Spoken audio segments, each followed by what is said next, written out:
I'm Rene Ritchie, filling in for a vacationing Leo Laporte, who was out flying the Hawaiian mountains, we think in search of 5G. I'm joined by Ihnatko and Lory Gil, and we're talking Powerbeats, right to repair, the aforementioned 5G, AI, and everything else new in Apple this week.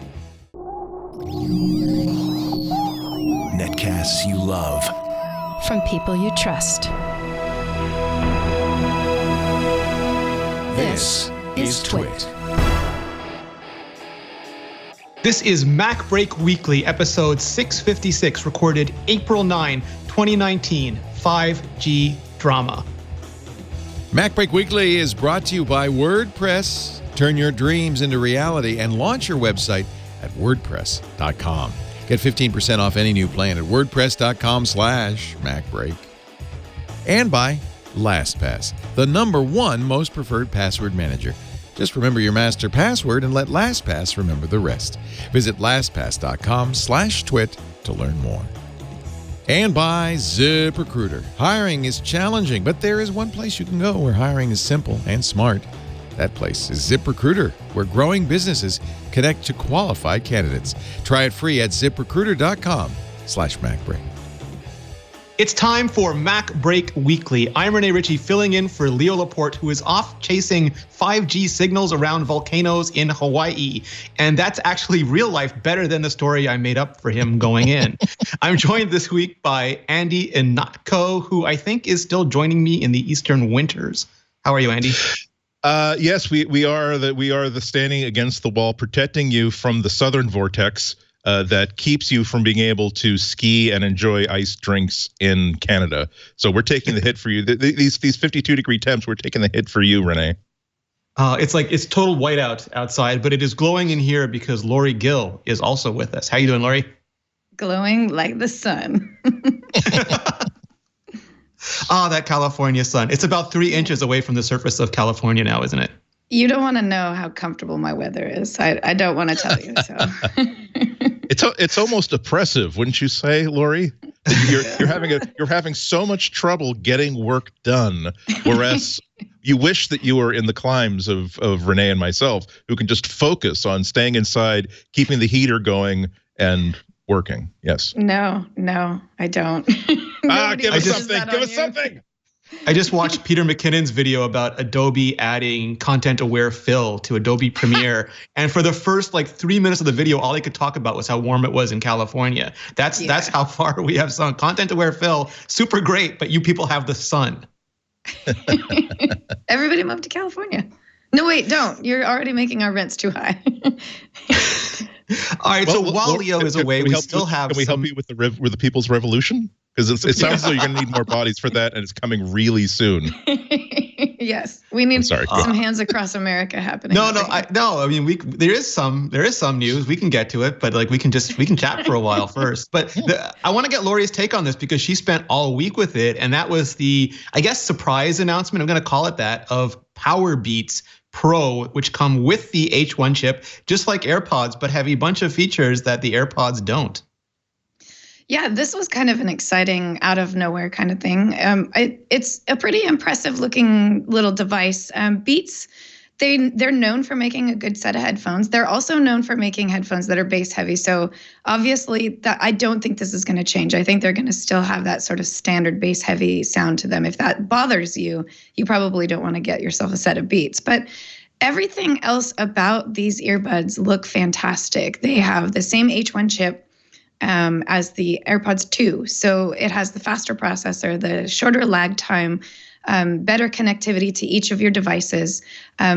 Just the difference, the AirPods for me, the difference between AirPods 1 and AirPods 2, it might seem insignificant, but it's those little things about being able to quickly connect to a phone call or quickly switch over to your Mac that have been sort of pain points in the past that are now almost completely alleviated. There's still a little bit of lag, but it's much, much smaller than it used to be. And these Powerbeats Pro have that same H1 chip. Plus, that means that it comes with support for Siri, voice-activated Siri, so that you can ask Siri to do something like change the volume of your music or change the playlist or something like that without having to do any tapping. But if you want to tap on something, Powerbeats Pro do come with controls. So there's hardware crunchy controls.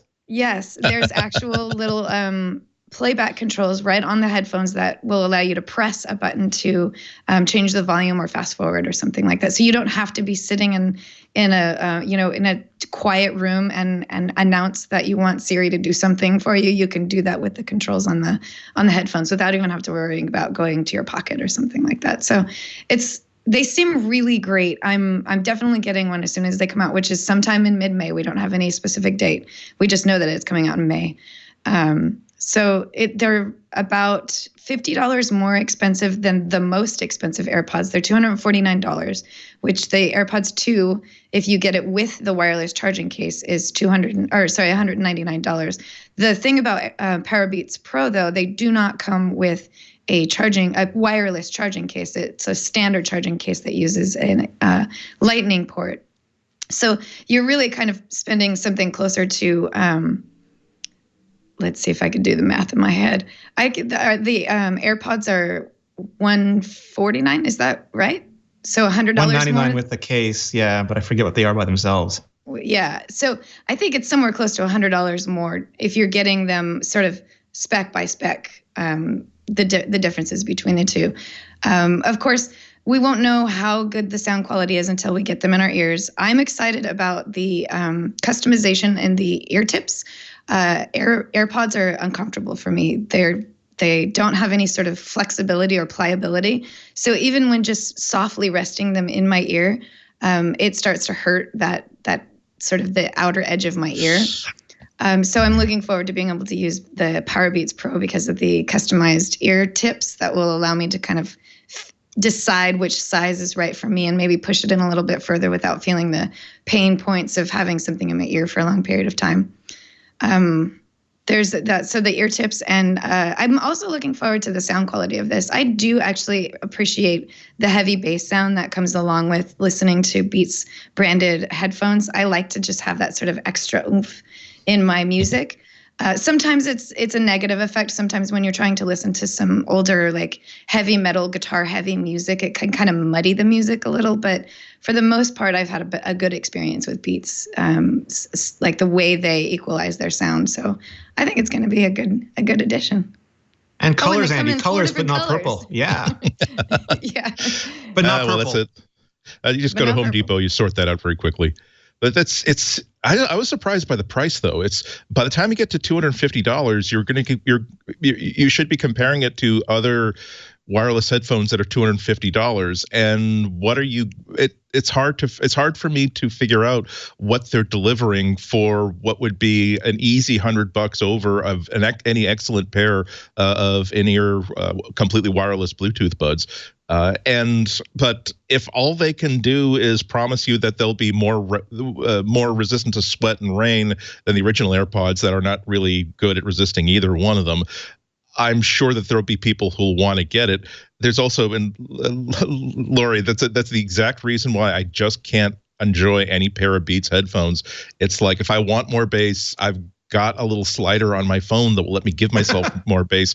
But when I'm listening to those pieces of music that it's just so bass heavy that you can't focus on anything other than the bass line, it's just really, really bad.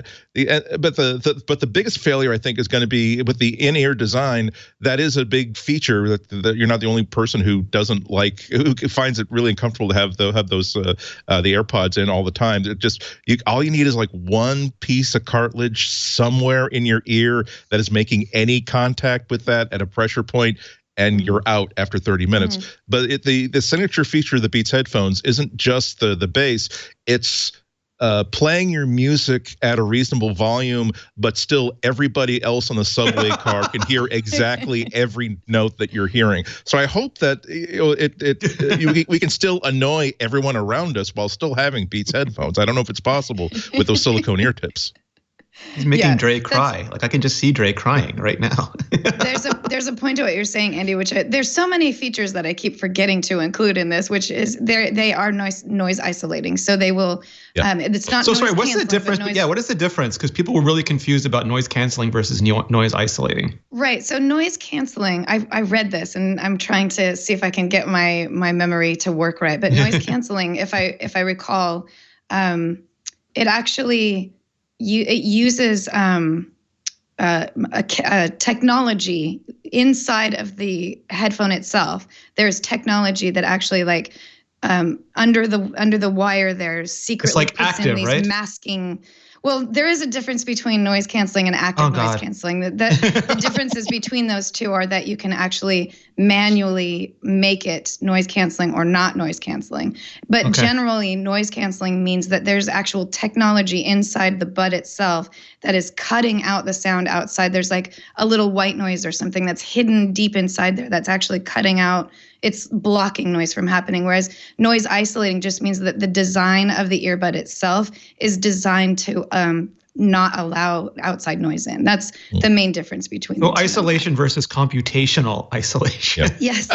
Thank you. That's a much more technological term than I was just making a dumb joke. Can I just, speaking of dumb jokes, I just make an engineering note that technology in the butt should be one of the show titles for today's show. But yeah, no, I like I love these silicone bud earplugs because it's if you really want to make sure you're not annoyed by other people on the flight or on the train or whatever, one way to do it is with $100 worth of technology to up the price. Another way is to just turn them into earplugs that will also feed audio of your choice in there.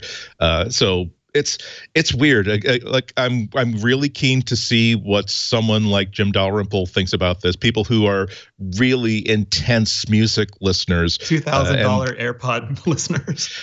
Yeah, I don't get it. I don't think it's silly if there are people who like what they like and they're willing to pay extra if they can afford it to have the best experience possible. For me, I have to admit that I can tell the difference between $30 earphones and $100 earphones easy. I can tell the difference between $100 earphones and maybe $250 earphones if I have the right music. It's always what gets it for me, whether it's a speaker or an earphone. It's not general how good does it sound. It's I'm listening to it for like 3 or 4 days, and finally I hear that piece of music where there's actually a murmur of crowd noise that I should be hearing that I'm not hearing, or there's actually a variation in frequency in that note that she's singing, but it's just when there's just a point where the speaker just says, "I'm out. I can't keep up. Just come back to me in a second or two." It's hard for me to figure out how to recommend these audio devices that go above a certain level, because it's like, okay, if I'm sure that if I've never ever listened to a live concert in my life or left the house and didn't damage my hearing above that certain level that everybody above the age of 30 gets their hearing damaged, it would be significant. But let's see how they market this stuff. I shall learn mightily, I assume. I think in the case of these particular headphones, these Powerbeats Pro, though they do have the term pro in them, I don't think that you're spending the extra $100 because you're getting a pro quality sound. What? No slight on Beats, but these are not engineering quality headphones. Yeah. Those are much more expensive than $250. I think you're paying that extra money for the brand. It's it's Levi's, it's Apple, it's the brand. Pro means like $50 or $100 more, right? So when you add pro to something, it just it's like a dark interface. If there's certain things you do to a product, we're all so friendly about this. I want to introduce a lot of controversy just to get everyone off the rails, because it is MacBreak Weekly. Yes. So Nilay Patel and Walt Mossberg, who are both tremendous, were having a disagreement about these headphones on Twitter, and it fascinated me. So Nilay's contention was that if Apple were truly brave, it would sell H1 chips to other headphone vendors so they could compete on a level playing field. And Walt replied that competition and innovation are healthy. So why should Apple share its wireless earbuds technology? Should Google be required to share its computational photo tech, Amazon its tech? And then for some reason it got involved down to the point of Kentucky Fried Chicken, and I don't know how that worked. But it was interesting to me because Apple is. Nobody likes Bluetooth. I mean, everybody likes consumers like the convenience of Bluetooth, but nobody likes the constraints of Bluetooth. And Apple has worked out a way to engineer around them, and Google and Samsung are doing similar things. But should Apple make the H1 chip widely available beyond just their own headphones? Well, I think just like making, chargers that are MFi compatible, something that will allow the manufacturers to make something that is guaranteed to be of a good quality, I think that's a great idea. I think it definitely opens up to our ability to have more going for us, when more options going for us. It doesn't mean that, crappy companies are going to, buy this up and make crappy headphones.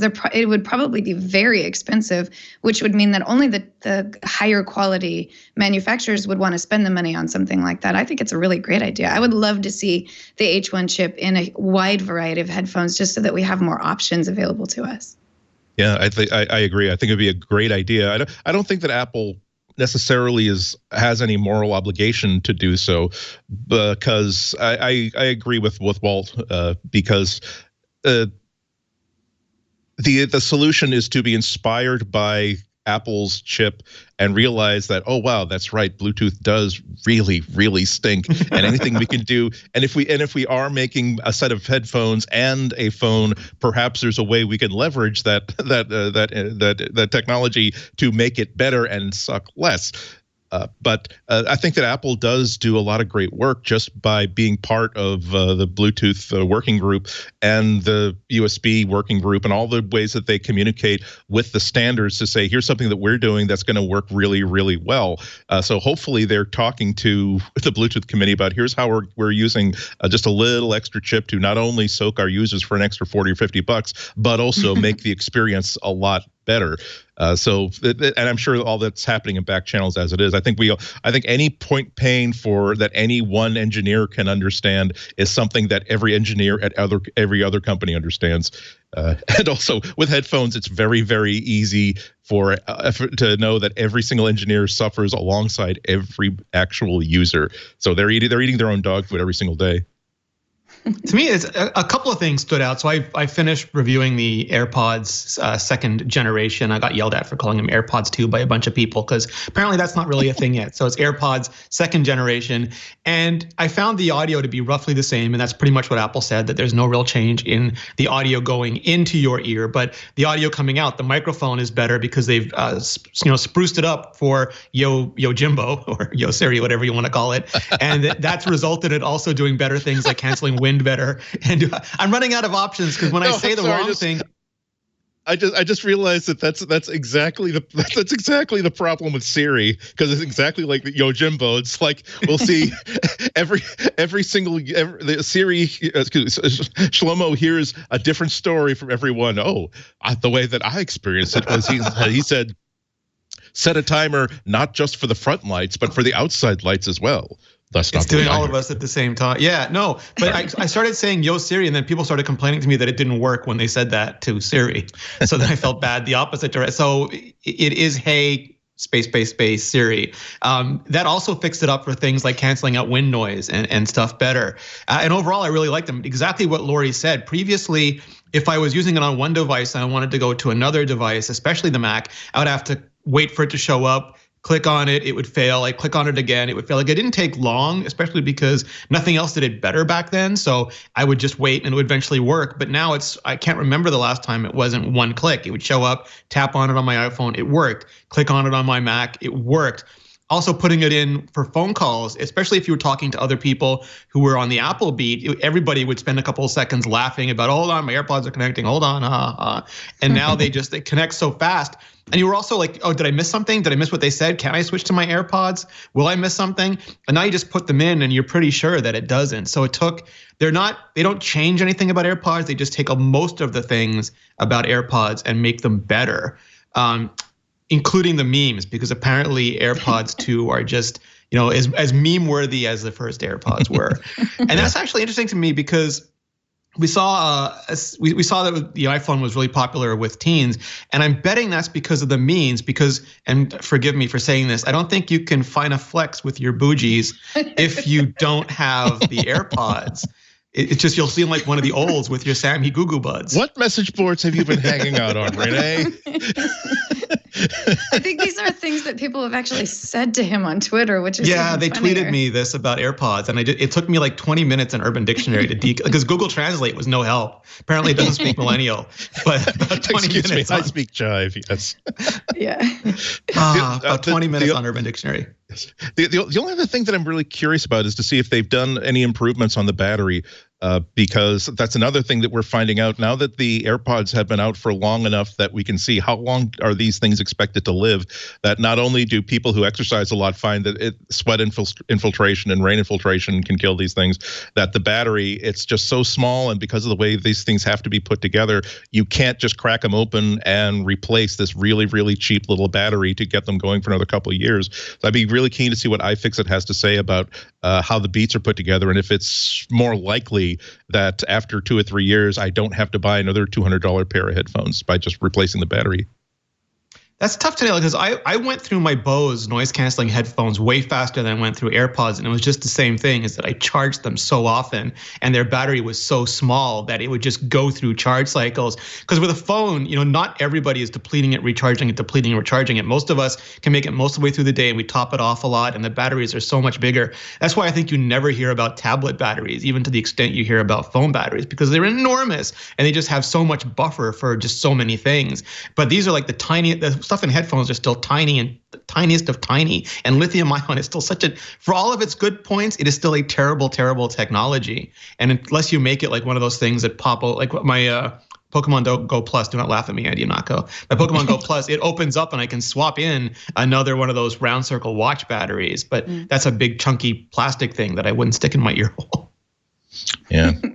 It just bums me out that so much of Apple technology, and it is a problem with the entire industry, I admit, but it's becoming more notable with Apple Tech that you might not get the full life out of the product, that there's parts of it that are going to die well before the rest of it, and if that dies, Apple's not going to give you a clear path towards getting it fixed. Yeah. And I think, Andy, you're talking about this repairability, which Apple is just kind of, I think we know they get a score of 2 at best for almost everything that they put out from iFixit on their. Can you hold that for 1 second, Lory? Because I have a big story about that, but I think I'm going to throw it to Leo first, just so that he can get his first taste of today's show, and then we'll come back and No, we're sorry. Oh, we'll re-engage the segue, I promise. This is up to you, Rene, because you are in the captain's chair. But do you want to preserve a really slick segue that Lory set up, or now. Or we can use that as a teaser, like as a cliffhanger, like when we find out that, oh no, there are actually 3 Klingons decloaking, and now we do the dramatic like orchestral string sing, and then Picard like throws his brow. Yeah, well, sorry. So, Lory, hold that thought. We'll come right back to you. But first, we're going to find out if Leo has found any of his G's. Hey, Rene, thank you so much for hosting. I will be back next week. But I want to do a little timeout because I have to mention WordPress. They want me to do their ad because I am a customer, a loyal WordPress.com customer. I started using WordPress before there even was a WordPress.com when Matt Mullenweg first created it. Was hosting my own WordPress instance. That was a lot of work. I spent more time tweaking that than blogging. So when WordPress.com came along 12 years ago, I immediately signed up, and I'm very happy, 12-year user. That's where my blog, leolaporte.com, lives. I use WordPress because it's the simplest, best way to make a website. Whether you're an individual or a business, WordPress.com makes it easy. They do all the tech stuff. You don't have to be a techie. They keep it secure. They lock it down. They provide you with all the tools you need to build an amazing site, including thousands of themes, and 24/7 support from actual WordPress users and experts. So you're not getting somebody reading out of a book. The WordPress support staff are avid users, and they're actually enthusiasts, so they know it. And so when you have a question at WordPress.com, you've got the answer right there, anytime. WordPress lets anyone pursue whatever it is they love, whether it's their business or their personal stuff, by launching a site that's free to start with room to grow. In fact, I tell teenagers, go now to WordPress.com and start putting your best stuff up on the web so that when people search for you, they find that. It's free. Do it right now. And as you grow, WordPress will grow with you. I'm running the business version of WordPress because I love all the additional features I get. It's one check mark to make it HTTPS. That's true for all WordPress.com sites. They've got AMP, so you can pages load faster. Literally the best comment engine ever with great anti-spam features. They really pioneered it. Akismet's amazing. I can go on and on. WordPress.com is the place. No 2-week trials, no hidden fees. You own your content forever. That's really important. On Facebook, Mark Zuckerberg owns your content. On Twitter, Jack Dorsey owns your content. Snapchat, Evan Spiegel owns your content. On WordPress.com, you own your content. And you can put anything there. You can upload audio, video, music, text, anything, pictures. WordPress.com is built to grow with you and get you where you want to be tomorrow. And if you're a business and you don't have a website at WordPress.com, you're missing the boat. Quickly run to WordPress.com, register your business name, set up that site. It'll generate lots more business. I don't even trust a business that doesn't have a WordPress site, or doesn't have a site anyway. You got to. Millions of people use WordPress.com every day to turn their dreams into reality. In fact, WordPress is so successful, it almost doesn't sound like it's possible, but it's absolutely true. 1/3 of the internet, globally, 1/3 runs on WordPress, including some of the biggest publications in the world. They use WordPress for their content management system. Fortune.com, Quartz, WordPress. You should be using it. It's great, easy to use, scales with you. Go to they have a special place. I want you to use this to show your support for MacBreak Weekly. It's wordpress.com/MacBreak. And our thanks to you will get you 15% off any new plan purchase. wordpress.com/MacBreak. 15% off your new website. Thank you, WordPress, from the bottom of my heart. Thank you, Matt Mullenweg and the entire team, for such a great product. I've used it for so long, longer than Twit's been around, and I will continue to use it. I am WordPress for life, baby. WordPress.com/MacBreak. We thank them so much for their support. Back to you, Rene. All right. So previously on MacBreak Weekly, we were discussing the Powerbeats Pro when Andy Ihnatko cleverly segued us into talking about the reliability and longevity of batteries. And then Lory Gil began to talk about right to repair and repairability. And Lory, I really want to get your take on this because there was a big Canadian story in the National, which is one of our, I don't know what the right, like 2020 for Canada, maybe. It's like a news magazine show that airs on television. And they do these investigative reports. I don't want to call them gotcha pieces, but they often are. Like, they're very specific in their narrative with like these mustache twirling evil corporate, entities. And they did one on this wonderful couple from Newfoundland, the Dillards, who went on a vacation. Billards, sorry. They went on a vacation. They went from Greece through Europe to Scandinavia. It was months long. They finally returned home, and for whatever reason, they just didn't download the photos. Now, they don't tell us whether they had iCloud Photo Library or they had iCloud Backup or if they synced with iTunes. It's never mentioned, but I'm presuming they didn't, or someone was just a real jerk not to tell them to check there. But they called up Apple, or they communicated somehow with Apple, and were told there was no way to recover the photos. They went out, checked a bunch of local repair shops. They were told the same thing. There's no way to recover these photos. Then they heard about this place called iPad Rehab, which is this legendary repair shop outside of New York run by Jessa Jones, who's just phenomenal. And they sent the phone to her, and she was able to recover the pictures. And she shows up on FaceTime with them. She has their logic board in a different case. She's had to repair 3 or 4 chips that were damaged on the phone. It ended up having 2 separate problems. One was water related, one was from some previous charging incident. And she shows them all their vacation pictures, and they're super, super happy. But the story also then talks about how Apple is lying to people about the ability to recover these photos, because nobody at Apple, they do talk about Apple forums where some guy named Kilted Tim on the forums tells them that you can't recover the photos, but they don't make it clear that Kilted Tim is just like another user and probably not Tim Cook's screen name on Apple discussion forums. But they do talk with Apple Chat, and they aren't told about any recovery services for this phone. So the whole thing was that Apple was being deceitful about not telling people they can go out and get hardware storage recovery services done.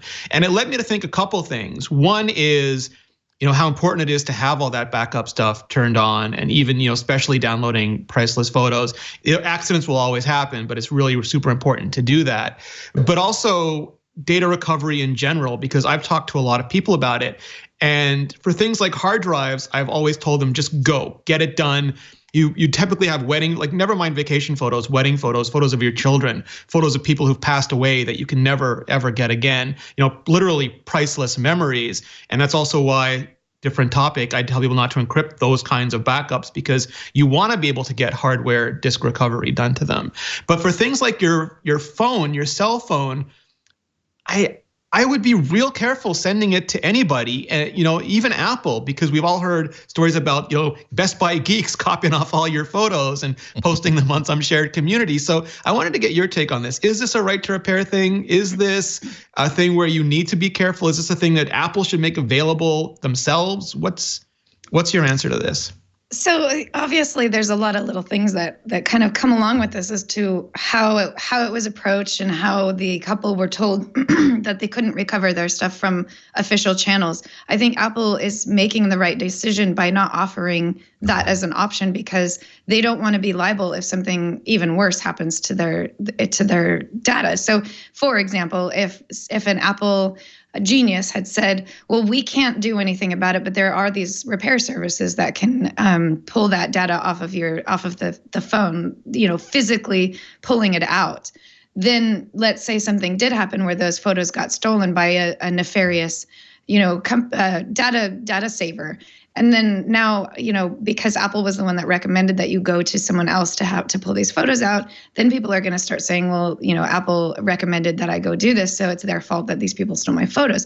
So I think Apple's in the right by saying that there's no official way to do it, because though you can get your photos recovered by using these sort of forced entry type things, it's not official, and it doesn't always work. Sometimes there's just nothing that can be done about it. This couple were lucky to be able to have their data recovered in that way, but you're at that point where you're making that decision on your own. And I think the couple did exactly what they should do, which is the first thing they did was they went through the official channels trying to figure out if there was a way to recover lost data. And that being something like whether or not it was in iCloud or whether or not they could plug their phone in and suddenly it would appear on their computer or something like that. Those are sort of the official ways to try to find that lost data. And when they were told that wasn't a viable option, they, as owners of their devices, made the choice to choose another option, which was to go to a data recovery service. That's their option and their choice with their own personal device. They did what is okay in this sort of idea of right to repair, which is I have the right to take my phone to somebody who will manually pull this data out by using the technology and the means that they did to do so. That, I think, is totally right. And I don't think that Apple was in the wrong by telling them that they didn't have that option, because that just puts Apple in a position of being liable or possibly responsible for the loss or stolen data from having another company do it. They can't control what third-party repair companies do. So why would they tell them go to a third-party repair company when this company may or may not? My only moral quandary on this is that, like in the old days, because I used to work in IT and I used to put together and take apart computers, and we had to do a lot of data recovery because platter hard drives were terrible. And I never even considered going to the vendor. I heard about SpinRite from the Twit network. And also there was a chance, like I'd lost a bunch of videos once and I had to go to a data recovery service to get them, but they were all on external drives. And I never even thought about the privacy issues, because it was literally only thing on this drive is videos. I need these videos. Here's your $1,000 or whatever. Get me these videos. But with Apple and the iPhone, there's potential for private information like private messages, lawyer client privilege, HIPAA controlled data, contact information, personal photographs, but also Apple doesn't put an old platter drive in there that you can get at with a screwdriver. They've said, we're going to make this a managed appliance for you. And then I think that sort of along with that, they should take the responsibility for all the maintenance for it. And I don't know if that should go down to data recovery services offered at the Apple Store depots, but I think that would be a valuable service to provide. Yeah, I do think that Apple has to be honest. If someone asks a direct question, they need to be given a direct answer. And in this case, if someone asks, well, is there someone outside of the Apple Store that can do this? They have to at least say that Apple doesn't authorize anybody outside of Apple to manipulate your phone that way. They probably do it in a more folksy Genius Bar T-shirt sort of way, but they don't have to endorse a certain recovery service without saying that there are people out there who will claim to be able to do that. We can't evaluate those. It's not our job, but by all means, do it if you'd like to. And it's also important to know that there are people that are going to go there. There are those people that are going to be so. The pictures that have been lost or the data that's been lost is so important. Like, you never know when you're going to lose somebody, and you never know when the picture you take of somebody is going to be the last picture you ever get of somebody. And also, when you factor that in, plus the super heroic ability of a company like DriveSavers to recover any data from anything. This is a true story. The lagoon in Boston's Public Garden, where you have the swan boats like paddling around, the city drains it once a year for about a week, usually just before the Boston Marathon, so that they can clean up all the trash that got dropped off the swan boats, grade it, level it, do whatever maintenance they need to do to the water systems. And so it's really, really cool, because if you happen to encounter it at this time, you can actually walk through the lagoon and see and watch the public garden from angles you don't get to watch. And so I tend to be this lucky almost every year. And one year I actually found that somebody had dropped their camera off of one of the swan boats. It was just embedded in this mud that was based on not only just mud, but this is salt marsh mud. So it's just absolutely horrible. And pulled it out. Try to recover the data off of the SD card. I couldn't. So I sent it to DriveSavers, who agreed for free to do this, because it wasn't my data, so it wasn't a conflict of interest or anything. And they sent me the full report where, again, this thing, I have pictures of it. The thing was absolutely buried in mud. And it turns out by the date of the last photo on that card, it had been there for not just one season, but 2 seasons.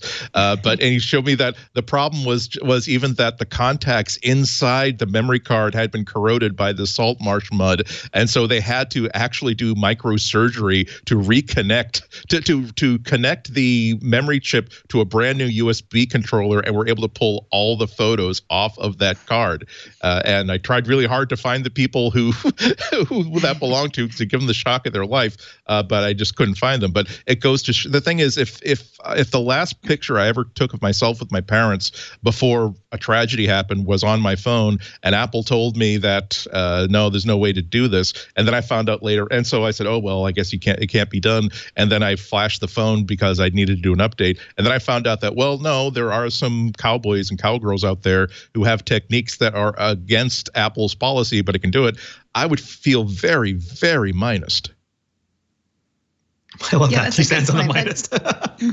That's a good point, which is that Apple letting people know about the fact that they exist, but maybe they don't, the way you put it, Andy, I think that seems like a legitimate way to allow people to get what they need, but kind of leave Apple off the hook for if something goes wrong. And Rene, to your point, I think Apple having a built-in or an in-house data recovery service would be absolutely spectacular. I'm not sure if the reason they don't do it is that it's cost prohibitive. Maybe they don't have you would probably have to hire some pretty well-trained technicians to do this. And then when they're not actually doing data recovery, then what are they doing? So maybe they don't have that kind of infrastructure just because it's cost prohibitive to have that going on. But absolutely, an in-house data recovery service would be absolutely spectacular. And for a lot of people would be a lifesaver, because when we have our phones and, we lose data, we lose our pictures or we lose videos, Apple's the first person we go to because that's where we got our phone. Or if we got it from AT&T, we might go back to AT&T. Yeah. It makes sense to go back to that manufacturer when it comes to the phones. Like I know, Rene, you were saying you wouldn't have gone back to the original manufacturer, but when it comes to our phones and today, the way we deal with technology, I think we would go back to those sources. And for Apple to say, oh yeah, just leave us your phone for 3 days and our in-house data recovery service will take care of it and hand it back to you, done. I think that would be great. Include it with Apple Care or something like that, I think. And have like a privacy policy where even they don't look at it. They recover it. It's like in some blind environment. They don't look at it. They send you a USB drive that has both C and A attachments because we're still living in a blended world. Thank you very much. You just get it. Train dolphins to do it.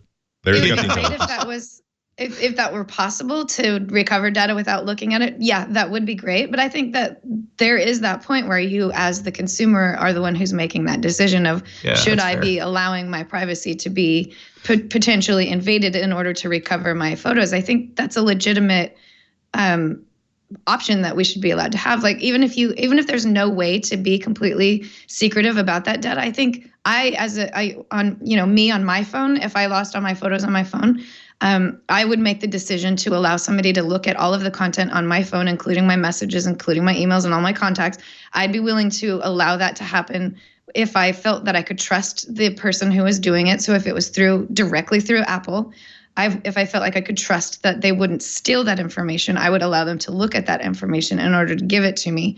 And then somebody else who had something much more private, really important data, the secure data that they really don't want anyone looking at. They're making that choice there of, well, I don't want anyone looking at this, these text messages with the president or whatever. So I can't have this data recovered. So.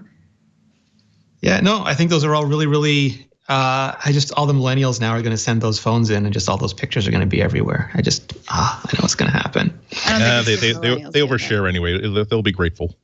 All right, so switching gears slightly, this was interesting to me. Apple has hired the AI and deep learning expert Ian Goodfellow. Apple's been on a tear lately. I mean, they got John Giannandrea from Google, who was heading a lot of their search and AI efforts, and now this is another one. Ian's another one of these top Google AI people, machine learning people, and for a long time there's sort of been like these two edges of the Apple story. One is that Siri has just not been able to keep up with Google Assistant. But at the same time, Apple is savvy enough to 3 years ago start building neural engines into the silicon.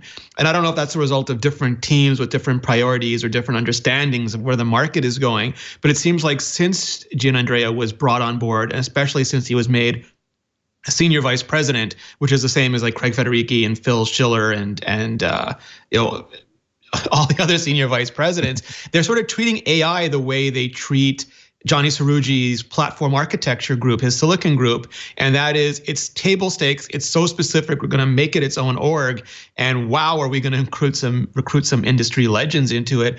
And this sort of like Andy, I'm going to wait until Siri is better than Alexa and Google Assistant before I say this is a battle that Apple is winning. But I like how they're starting to position the pieces on the board. Yeah, they're definitely making people complain. People often talk about, oh, geez, why don't they just buy Netflix? Why don't they just buy Disney? And it's fun to talk about, but those aren't. You're sort of like buying something that you're buying a car that's going to depreciate in value. Meaning it's a good thing to have right now, but what's going to do for you 5 or 10 years from now? They're spending their money really wisely by buying startups and buying smaller companies that can provide Apple with technologies that will feed into pretty much everything that they build and every piece of software and service that they write. And they're also working really, really hard to say that, well, there are people outside of Apple that have certain skills that we don't have and that we covet. What we do have is a big checkbook. And so let us hire away these people who've proven to be not just really good at this, but foundational thinkers on this sort of thing. Remember, was it just 10 years? Okay, just 10 years ago, that it was Apple and other companies got sued because there was an informal no poaching employees from Google and Apple and Facebook. And this is exactly the sort of thing that an open market can provide. And artificial intelligence, machine learning, it's as years go by, we can't possibly overstate how important it is to have that club in your bag, because it is a technology that feeds everything. Google kind of raised some eyebrows a few years ago at Google I/O, their developer conference, when they decided to say, no, we're not an advertising company, even though they're totally an advertising company. we're not a search company. We are an artificial intelligence company. But after a couple of weeks, when you think that over, it's no. The fact that they invested so heavily in artificial intelligence, it makes the search product better. It makes the advertising product better. It makes the mail product better. Now it's even making the phone product better because it's making the camera better. So it's not as though Apple has just realized last week that they need to hire some of these people, but the fact that they're willing to go after the absolute big guns of this industry really says a lot about how well they think about making sure that they will have a future and they can continue to be competitive. So it's interesting to me, Lory, is that he's director of machine learning. So just to back up a step, he's they call him the GAN father, because he began the general adversarial network approach to AI, which I loved from the original FaceTime demonstration where because basically humans can't program AI. We lost that conceit a long time ago. You create a little robot. If it does better than the past robot, it gets to live. If it doesn't, it gets junked to make the new robot. And in FaceTime, they have like a Joker, that's my term, not theirs, a Joker AI that just continually attacks FaceTime, and like a Batman AI that continually defends it, and they learn from each other and get better and better. And we have no idea what they're doing anymore. We just trust that they're not going to pop out of the FaceTime sensor and take over the world, at least for now. But he's been put in charge of the Special Projects Group, which is an organization within, machine learning and AI for the Special Projects Group, which is the part of the company that's working on things like AR glasses and like the computer vision and ingestion systems for a potential Apple car. And I think as much as it's important now, I really need an Apple car to be smarter than people putting stickers on the road and leading me to the ice cream store when they want to. Yeah, they're definitely working toward positioning the right level, the right structure of a team that's going to make sure that what they do in the future is going to be sublime, not just with a car, not just with Siri, but with everything that they're doing with artificial intelligence and possibly virtual reality. This all kind of goes together to make a future that's really going to be great for Apple. So starting now, I mean, it would have been great if they would have started, 5 years ago, and so that they'd be on par with Google now. But there's a lot of conversations about how Google's assistant is better than Apple's digital assistant, and the argument's been made that Google stores more of your data, therefore its assistant is able to provide you with better information. And Apple doesn't, so its assistant is basically like getting its memory wiped every single day when it's talking to you. And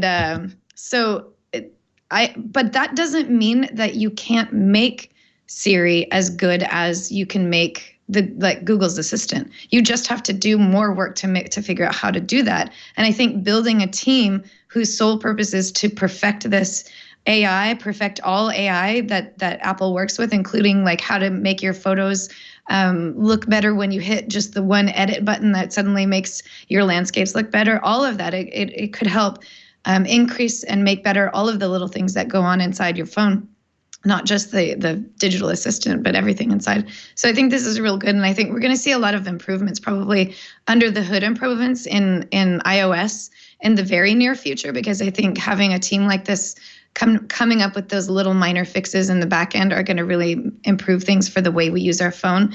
Little subtle things about how long it takes after we touch an app that it opens or something like that. I think like all of this kind of stuff is all kind of intertwined and can really help the features of the phone. So yeah, it's good. It's a big deal. Yeah, it's going to make me better at not making bad decisions with my phone. That's the golden standard for me.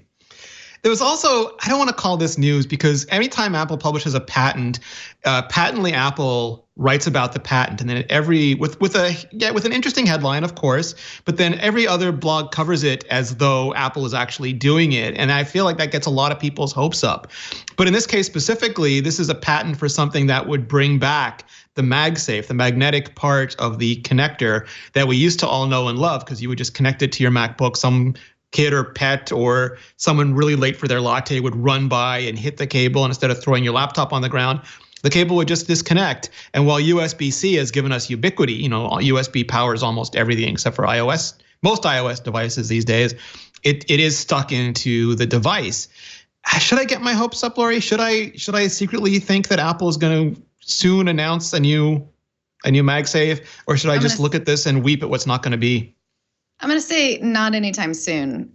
Do you remember when Apple had a patent for the slap bracelet? Yeah. That was a and thing. And for folding phones years and years ago. So I'm thinking with this particular patent, obviously Apple made the MagSafe. It exists. It's a thing that's been used in Mac laptop computers, and some people still have their older Mac laptop computer that uses the MagSafe, and we love them. There's no reason why Apple couldn't incorporate something like that in the future, but I think not in the near future. I think there's probably, if I were to guess at what's going on with why Apple is bringing this back up to light, although I think the patent is actually from a while ago. Did it say, I think 2017, if I remember reading about that? Yeah, it was originally filed in the third quarter of 2017. So what could potentially happen in the future being a couple of years from now, something along the lines of a MacBook that has 3 USB-C ports and 1 MagSafe charging port. I think that's great. And maybe this patent is also working on a way that can allow for pass-through for USB-C data transfer and be a MagSafe at the same time. You know, these are great things that Apple is constantly researching and developing things that may never happen in the future. This one, I think, potentially could happen in the future just because it comes from something that already exists. But we definitely don't want to make any assumptions that the next MacBook lines are going to have MagSafes on them, because I don't think that's what's happening right now. I think. That's right. Go ahead. I was just going to say, what about USB-M? Could we just get Apple to sit down with the USB consortium and make a magnetic charging standard for everybody? If Apple didn't want to keep the proprietary technology for it, which they're kind of known for, is keeping things proprietary. Yeah. I hope they do continue MagSafe, because there's so many people that MagSafe is like insurance. You hate to pay the premiums, but the first time that your butt is saved by having insurance, you suddenly become a lifelong fan. And I have never had my MacBook saved by MagSafe, not yet.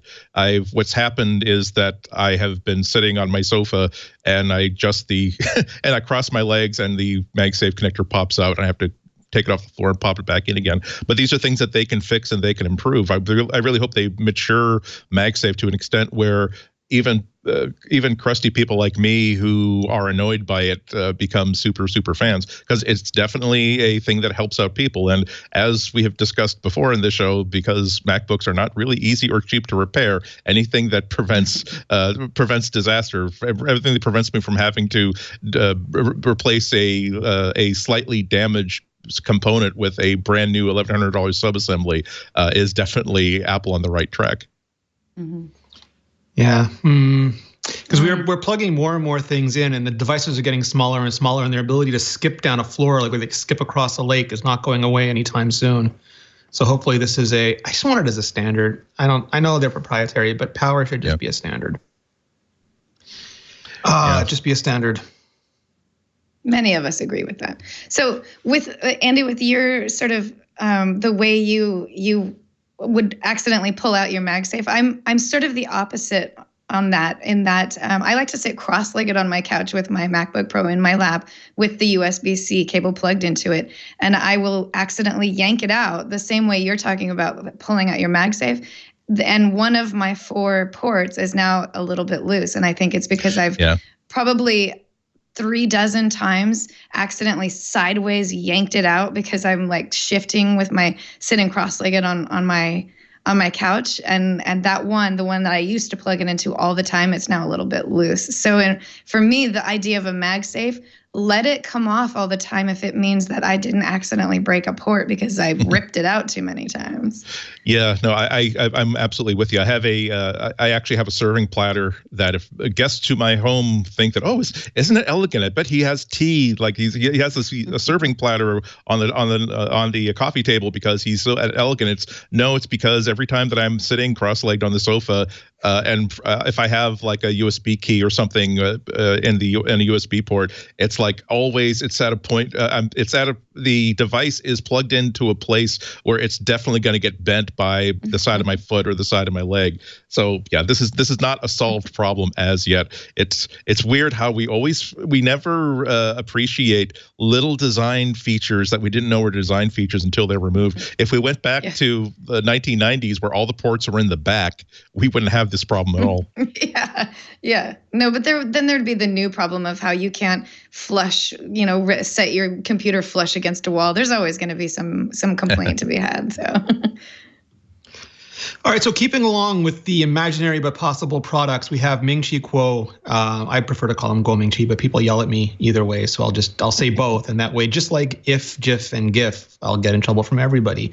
He came out with a new report, and this one focuses specifically on mini LED, which isn't micro LED, which is a separate display technology, because why make things super clear and super easy to differentiate? But mini LED is a much closer, I think, more realistic technology for larger scale deployments. And first of all, he reaffirms that this is what's going to be used in the Pro display that we've been hearing about for the last 2 years. It's supposed to come along with the new Mac Pro, and it'd be 31.6 inches, 6K resolution, which is just nutty. It would be 2:1 aspect ratio, beautiful. But he also says that it'll find its way probably by late 2020 or early 2021, which is quite a ways from now, and you never know exactly what's going to happen then, but could find its way into iPads and into MacBook Pros as well. And a couple of reasons why that's exciting is, one, Apple hasn't gone for OLED in iPads, let alone MacBooks yet. Other companies have done them in smaller quantities, but Apple seems to feel like OLED, because it does have burn-in issues. OLED, again, is a fantastic technology that requires an enormous amount of mitigations to make it useful. And we've seen what bad OLED is like, and nobody wants that. But it also has an issue with uniformity and equalization of brightness over large surfaces, and just a plethora of other concerns. But Mini LED offers many of the same attributes, like wide color gamut, low levels of black, high levels of brightness. And it could find its way into what we're waiting for in these next generation iPads. Some people thought this meant that the next generation MacBook Pro, the 16-inch version, would be delayed until then. But my reading, and I think 9 to 5 Mac's reading too, is that this is for future generations of those. Is it too early to get excited about this kind of stuff, Lory? Or do you want to sort of know what toys you can buy on Christmas 3 years from now? I think what's exciting about it is just knowing that the technology is in the works, that it's kind of in line to be out there someday. I think for some people, it's probably going to be a reason to hold off on buying something. Maybe they want a new monitor, and if they know that in 2020 or 2021, they might have, a 31-inch monitor using mini LED, which is the next advancement in display technology, they might decide I can wait 2 more years. So, well, that one's coming soon. That one's for 2019. It's the iPads and MacBooks that are 2020, 2021. Even better. So we can get the 31-inch display at the end of this year, decide how much we love it because it's so much more advanced than OLED and it doesn't have burn-in. So we're on board. And then we say, oh, well, 2 years from now, this might happen and this might be put in the iPad. Let's wait around to buy our iPad for 2 years because I would rather have mini OLED or mini LED instead of OLED. So I think just as people who follow Apple technology like we do, we like to hear about things that may or may not happen 2 or 3 years from now, just because we're excited about the advancement in technology and we're really interested to find out what's to come. I think these are great things because there are people working their butts off day in and day out to create these technologies, and we should be the ones treating them like celebrities for bringing this out to consumers in the future. So if we can talk about it now and get people excited about it now, then the makers of these behind the scenes things are secretly celebrities for us. Yeah, this is exactly why we pay extra for Apple hardware, for all the other reasons, but also because if there's a display technology that's not so well established yet that you can get the price of these panels down for volume, but they provide a really noticeable effect. Apple is the company that's going to own this technology for the first year by buying up all the production. And the thing is, OLED is great for everything except for strict color accuracy. So if you're reading mail, if you are surfing the web, if you're taking a look at that really cool picture of the sunset that you just took, and you're like, my God, that's the best picture I ever took, or if you're watching like Blade Runner 2049, where there's this wonderful cinematography with swirling blacks and whites, OLED will always be more attractive than LCD for the same reason that a burger with fat and salt and carbs in it is always going to taste better than a low fat, no carb, no salt burger. But Apple is going to have to make sure that they can still deliver all the things that they promise. That you're not going to deal with burn-in like Rene says. You're not going to have to deal with bad power. You're going to still be able to read your watch in daylight or use your iPad in daylight. I really hope that Apple pursues this, because one of the things that Apple does for the entire industry is kind of demonstrate to everybody why this new manufacturing technology or why this new style of component is so good, and they'll put the money into it so that after a year or two, it'll become viable for other people as well. Yeah, I like that so much, Andy. It's why we got the IPS displays in the iMacs, and then a year later they were everywhere because no one could afford to buy 100,000 of them. But once Apple ordered 100,000 of them, suddenly everybody was making the machines that made them. All right, we're going to take another quick break because I think Leo found a trace of 5G in his office and has instantly teleported himself back through time and space to tell us about something else that's wonderful. We'll be back with more MacBreak Weekly in just a bit, but LastPass knows that I'm a big LastPass fan, so they said, okay, Leo, we'll let you do the ad. And thank you, because honestly, don't tell them this, even if they didn't pay us, I'd be selling LastPass every day, because it is nowadays perhaps the single most important security thing you can do for your friends, for your family, for your business. LastPass is the password manager. It's number one most preferred password manager. It's completely secure, end-to-end encryption. Your LastPass vault is decrypted only at the device level. That means LastPass has no access to it. Nobody but you does. It runs everywhere you are. Windows, Mac, iOS, Android, Linux even. Every browser. When I got a new iPhone, first thing I do is I put LastPass on it. Same, by the way, with Android, because on iOS 12 and later, and Android, I think Pi or later, maybe Nougat or later, it'll automatically fill in the passwords. So I install an app, open it up, LastPass pops up, says, you want me to log in for you? You say yes. So it's the first thing you do when you're setting up a new phone. You put LastPass on it. Same thing with a computer. I'm getting a new computer. Day before I leave for Hawaii, I don't have a lot of time, but a LastPass is going to go on there very first thing. LastPass is the best way to keep hackers out, to keep an extra layer of security. And if you're in business, you've got to use LastPass, because employees are not notorious for security, right? They share passwords. They share it with people outside the business. They put it on Post-it notes on their computer screen. And of course, I understand why. No one can remember a good password. Oh, and then what they do, they make a bad password. LastPass Enterprise, which is what we use here, prevents all of that. Over 100 admin policies you can enforce. We enforce, for instance, minimum requirements for your LastPass password, your master password, so they don't use monkey123. We enforce two-factor as well. And LastPass has every form of two-factor authentication. Personally, I use the YubiKey, but they also support Duo security. I've used that. LastPass has its own authenticator, which I like because it's not a 6-digit number. It's approve, deny. But it'll work with Google Authenticator, Authy, whatever. But turn on two-factor. That's another big thing we do require it in our business. You get actionable security reports. You get password resets, because employees forget their passwords all the time. You can automate user management. Here's a really nice tool for business. Actually, we use this at home in LastPass families too, shared folders. So if I know there's a password Lisa's going to need, or our accounting department needs, or whatever, I just move that, account. I move QuickBooks over to the ops, or over to the, actually in this case, accounting or business, and everybody gets it automatically through the folder. That's great. Great way to share passwords. You can even make it so that they don't get the password. They just get to log in. It automatically fills in the password, but they don't see it, which is really good, because then they can't share it. And of course, you can revoke access very easily. LastPass is amazing. It is that key you need in your business to protect your most vital assets. And at home, there's LastPass Individuals, or actually it's LastPass Premium for individuals.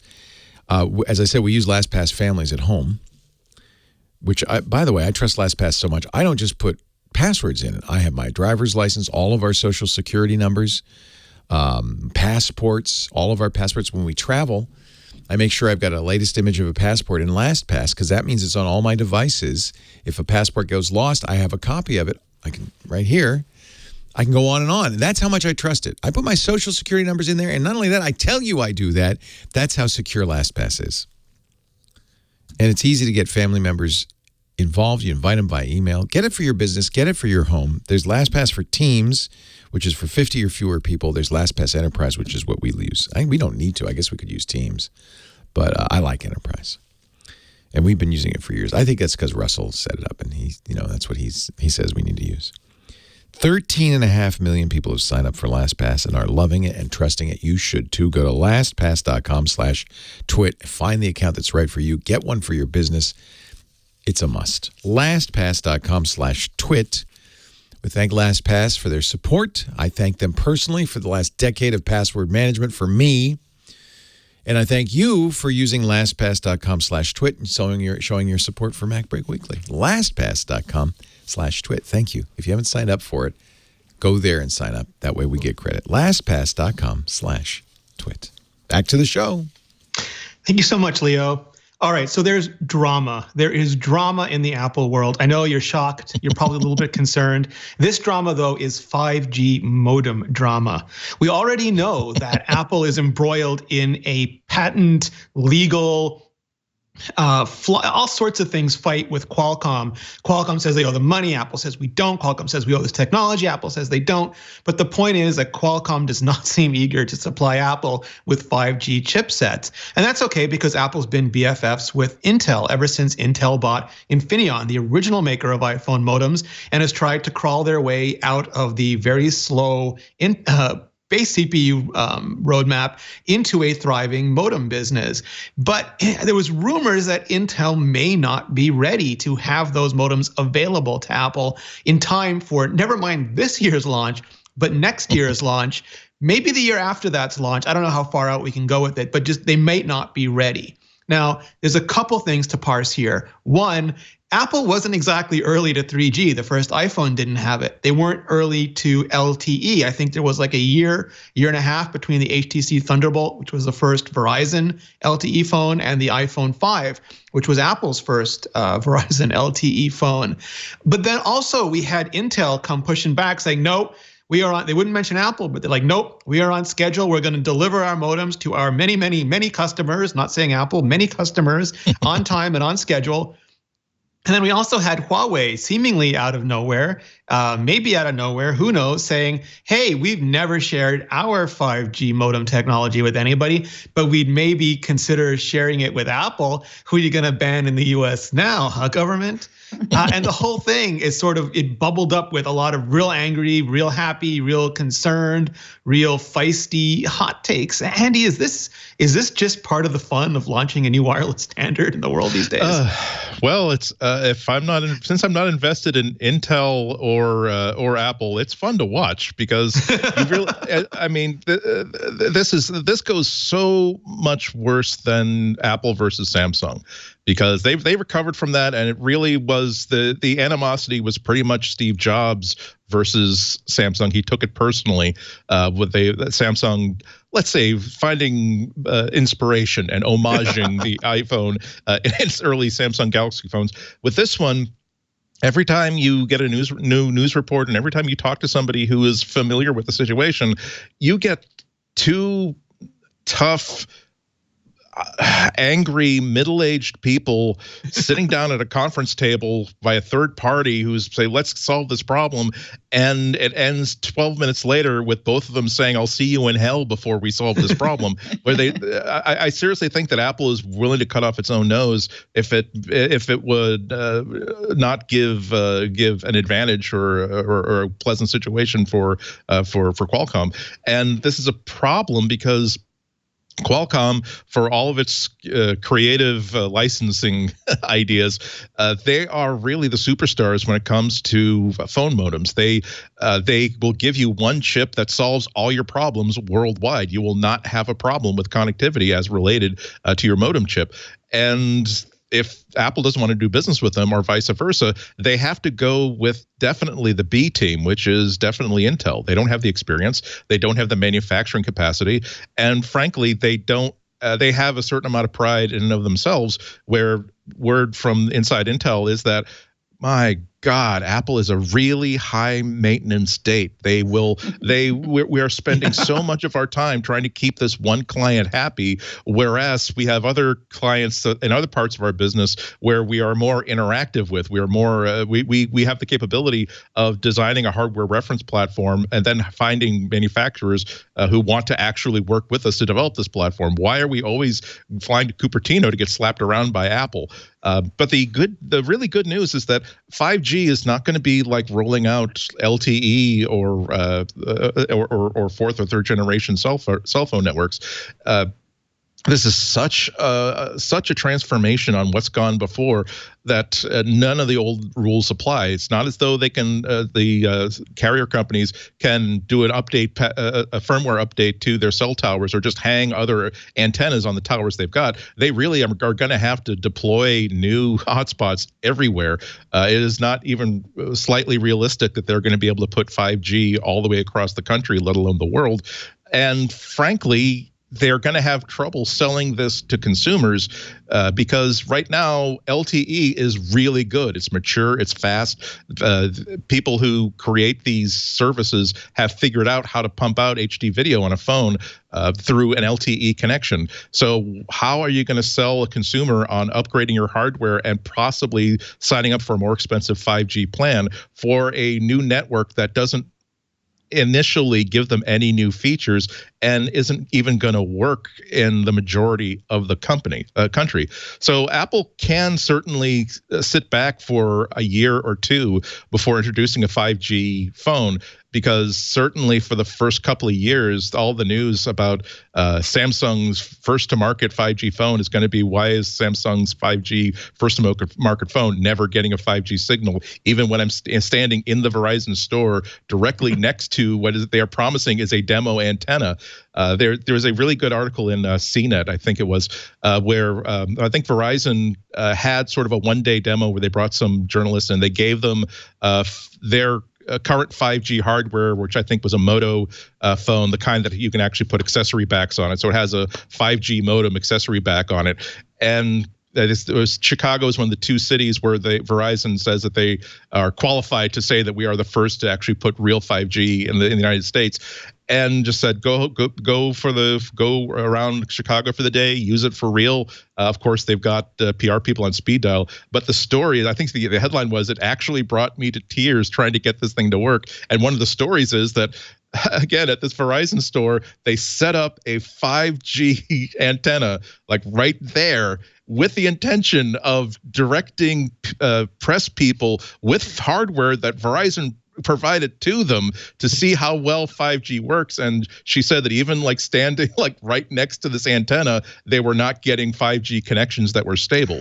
So what I'm saying is that this is not an easy problem for Apple to solve, but they have a couple of years to solve it, I think, before it starts to get embarrassing. Yeah, I think the key here is going to be with marketing. So obviously every company that makes a phone that has 5G connectivity, they're going to put out all these commercials and all these advertisements that say, we've got 5G, but Apple still doesn't. So Apple just needs to make sure that in their marketing campaign, they point out that 5G isn't really useful for the time being. By the time it becomes ubiquitous across the world, Apple will probably have a 5G modem. So it's going to be, we're going to see a lot of people saying that their phones are better than Apple's phones specifically because of the 5G modem. And then that will all go away, and yeah. It'll be a moot point. Also, Apple is in the unusual position where not only can they wait for a couple of years, if it were a question of do I buy a Huawei phone, or do I buy a Samsung phone, or do I buy a Google Pixel phone, that's competition. But Apple can simply, as part of their math, think that I don't think people are so excited about 5G that they'd be willing to drop iOS and all of their apps and all their services and all of their accumulated knowledge about iOS in order to get 5G in the first couple of years. So they're in a position that not all companies are in right now. Yeah, that's why it occurred to me when I did see, Apple's doomed, no 5G modem, things that, again, people bought. You never know how much modems mean to regular people as opposed to nerds, because there are, and I work with some of them, there are people who know exactly the bit rate of every different variation of LTE and every band. Sasha Sagan is like that. Daniel Bader is like that. Brian Klug, bless him, used to be like that. They would just know everything. Miriam Jawar, there's so many people who know everything about these, but no one else really had any clue about it. It was either like this web page is taking too long to load, or this web page loaded fast enough that I didn't notice that I was on the internet. And those seem to be the two extremes. And we didn't get 3G until the second iPhone. We didn't get LTE till a year or so later, and we were fine. And I can't help thinking that 5G is hot and it's going to be buzzy and it's going to be great for a lot of things, including just broadband rollout, but we don't know what the killer 5G businesses are yet, and we're already upset we're not getting the technology to support them. So I think it's something that's absolutely of concern, but I don't think it's anything that's a crisis yet. Yeah, we can also look forward to Antenna Gate 2, a really great sequel, because Electric Boogaloo. Yeah, it's like try not to say you're holding it wrong, because the other problem is that the 5G modem is going to need its own antenna system that's not necessarily going to be optimal for LTE. That was another thing that came out of that really good CNET article about how the Motorola phone with the 5G sandwich had its own little bumps where they were putting the 5G antenna IR, and part of the problem was making sure that the 5G antenna was not interfering with the LTE antenna or vice versa. So it's just a huge problem. It's not the same as when Apple delayed getting 3G. Remember, they also delayed getting cut and paste for quite a while. Apple was willing to. iPhone users were willing to forgive a lot to get something that it's a phone, it's an internet device, and it's an iPod.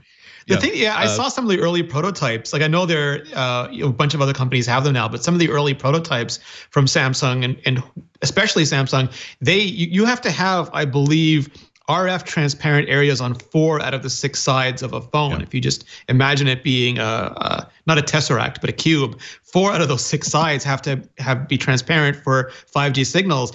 And we complained about notches. These things had full-on pirate patches on the sides of the phones, like giant Cookie Monster took a bite out of it. Even the Galaxy Fold has that giant eye patch when you open it out. And it's like, we want the technology because we think it's going to look like our phone, but it's just not there yet. Yeah. And if you're playing MacBreak Bingo, he did say Tesseract, so that does count as an Avengers reference. So do blot out that square on your bingo card. Yeah, I just need some Tesseract powers and I would be okay with this winter. All right, so Apple Music versus Spotify. We've already seen Spotify take Apple to the EU court. I believe they filed the paperwork this week. But Apple now has, according to reports, surpassed Spotify in terms of number of subscribers in the US. And they've also lowered prices in India, which is proving to be a really interesting, really competitive market. Lory, where do you I sort of look at Apple Music as a harbinger of how Apple's other subscription services will be handled, will be deployed, and will be, frankly, received. So what do you think about this? What do you think about Apple versus Spotify in general? And what do you think about Apple starting to, at least in the US, pick up a lead over Spotify? Well, I mean, there's a lot of things to unpack with those. I should add, there's also Spotify versus artist drama, if you want to fold that in as well. Yeah. So first of all, I think that the fact that Spotify and Apple Music exists is great. It's choices for consumers, and I think that's really important. I think both services are pretty similar. There's minor differences in the user interface versus, one company has a slightly different library than the other, but for most of us, it's pretty much the same. So you get the choice, you get the selection, you get to choose one over the other. In some cases, you have them both. So I think it's great that they both exist. So with that going forward, I think that Apple now becoming more popular in the US than Spotify puts them in a position where that idea of them becoming a monopoly is much more relevant and important. They used to be the underdog, if you will, in that scenario. And now that they're becoming the overdog, the big dog, then those monopoly issues are coming into play. And we've already heard from a couple of big government officials out there, like Elizabeth Warren, that that idea of we want to break these companies up so they can't be like this. Here's an example of where Apple owns the hardware and the software for Apple Music. And frankly, they do make it a lot easier for you to work within the Apple Music system than they do to work within the Spotify system. So now that they're becoming a bigger portion of the music listening community, does that mean that they're using their advantage to stop these other companies, like in this case, even though it's not much of a difference and it's not worldwide, but Spotify is now the underdog in this situation. And the argument that Spotify made just a couple weeks ago that Apple doesn't play fair, which, by the way, I don't think that the way they positioned that was it wasn't done right. I think that there was a lot of sneaky ways that they were implying that Apple wasn't playing fair, but it does call into question that exact thing: is Apple playing fair? And if it is, great, that's great, because we still have Spotify, and I think a lot of us still want to keep Spotify. But if the way that Apple does its business and the way that it protects its hardware and software ecosystem is negatively affecting companies like Spotify, then this is something I think that needs to be called into question as to what can make this better for competition and stop these larger corporations from kind of gaining monopolies like that. Yeah, it's hard to know. It's hard for me to figure out whether how good of a piece of news this is for Apple. It's certainly a proud day for everybody who works on that team that they are actually, at least in the United States, being able to beat Spotify for paid users, because that was when they launched their whole weak spot of Spotify. They're trying to say against is that it's easy to provide a service that people will use for free. We're going to try to build a service that's so good that people are actually going to want to pay for it, and so make Apple Music a lot more sustainable as a business than Spotify will. However, like Lory said, Apple does have some advantages that no other music company has, starting with, as Spotify complained to the EU, that Apple does not have to pay itself any special money if people renew or sign up for the paid service through their own app, whereas Spotify has to give 30% for the first year, then 15% for subsequent years, I think.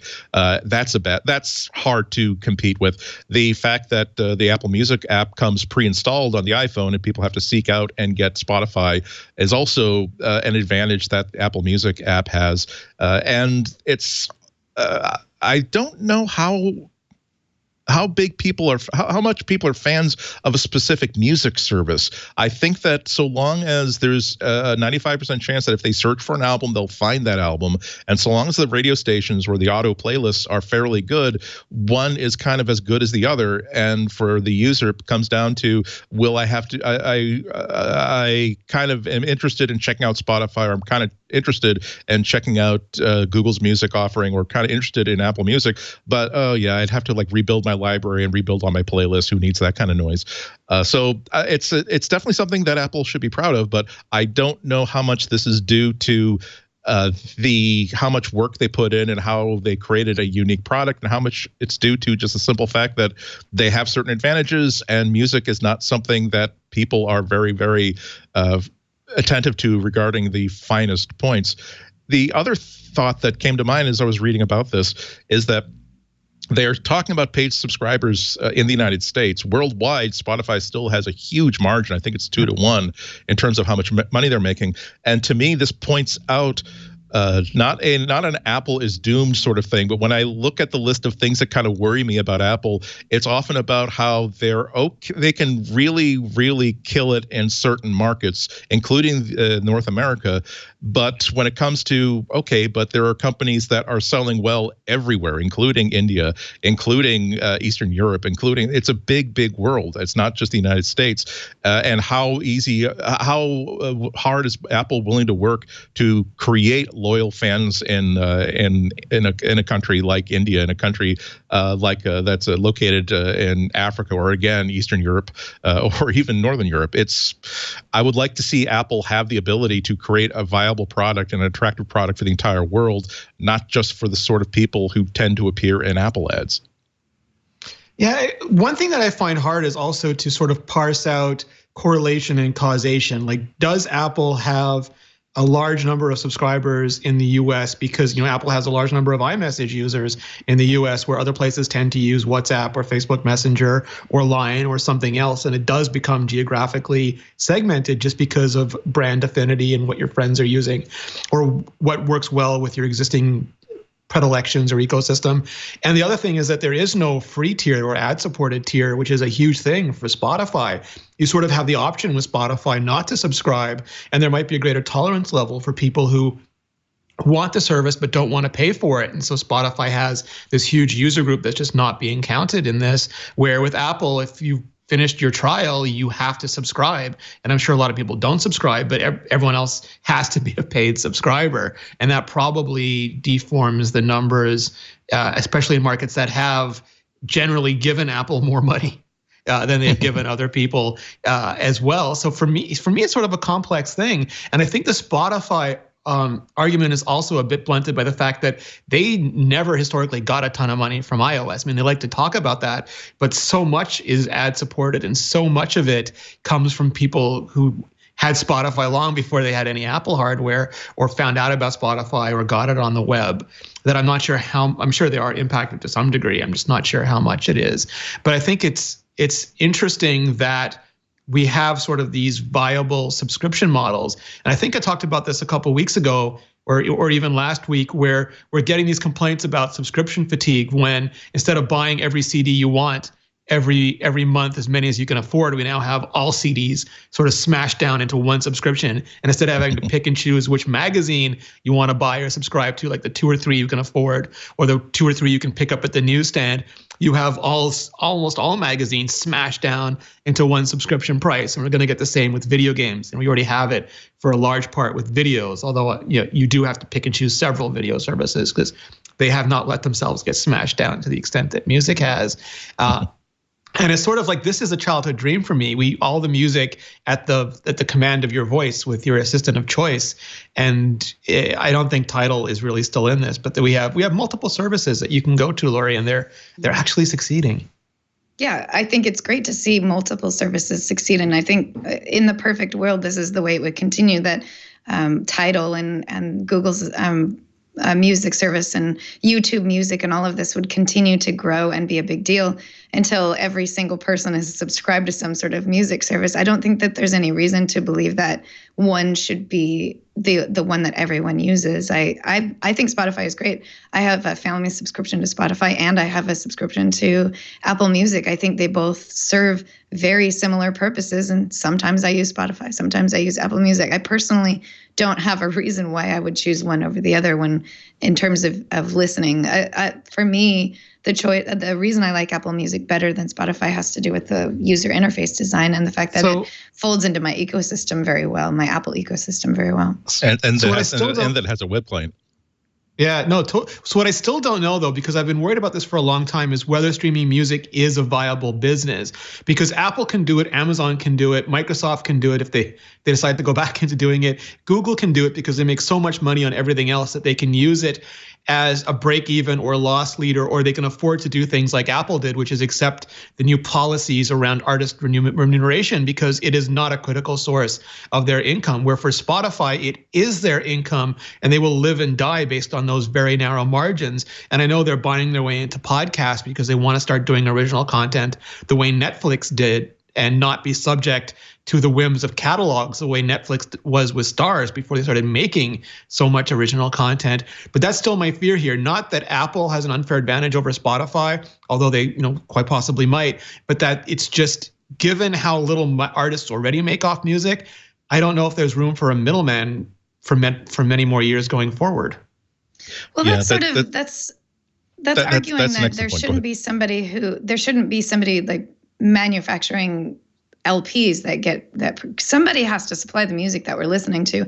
I think that artists are very underpaid in the industry, but I think there needs to be the middleman. There needs to be people like organizations like Spotify in existence so that music can get brought to the rest of us. So I think they're a very important part of that music industry. I think streaming services are the biggest thing since CDs that have literally changed the way people listen to music. And I don't think that's going away. And I don't think Spotify is going away. I think it gets harder for Spotify specifically and companies like Spotify that do nothing but streaming music services, just because there are artists out there who are feeling slighted by the how much money they're not making off of these things, which honestly, it's probably the original contract that they have, that it's probably something like Warner Brothers that wants that money more than the artist getting any of it. I could go on a tirade about how artists aren't paid enough. But that's the thing right now, right? That Spotify isn't giving them the more money that they've been told they're required to give them. And that's created a lot of tension.